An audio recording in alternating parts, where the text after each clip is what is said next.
संभाव्य बात्या पर हमारा देखु 2 थर जिला प्रशासन भी प्रस्तुति बैठक होती और राज्य सरकार तरफ भी 2 थर हमारा बैठक हो सारी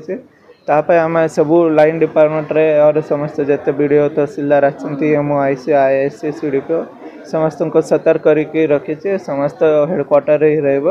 आदेश दिया जाए। द्वितीय अच्छे कि जो हमारा पर्टिकुलरली साइक्लोन संगे बेसी वर्षा भी हो पार और पवन भी बेसी रहा तो हमारा फायर सर्विसेस ओड्राफ्ट टीम पूरा रेडी करके रखुचे सब ब्लॉक रे चेन कटर इंश्योर करा जाइए और आम ओड्राफ्ट रे 4टा टीम और एनडीआरएफ रे गोटे टीम सरकार तरफ डिप्लॉय होइए तो टीम रे आम सब स्ट्रेटेजिक लोकेशन रे रखियो। तृतीय रोचे कि हमारा किसी एरिया रे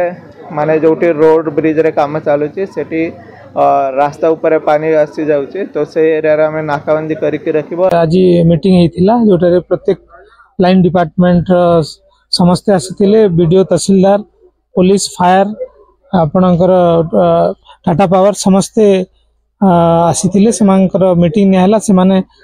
प्रत्येक लाइन डिपार्टमेंट सेमानकर कोन प्रस्तुति रही से गुड़ाक पुंखानुपुंख भाव आलोचना करागला।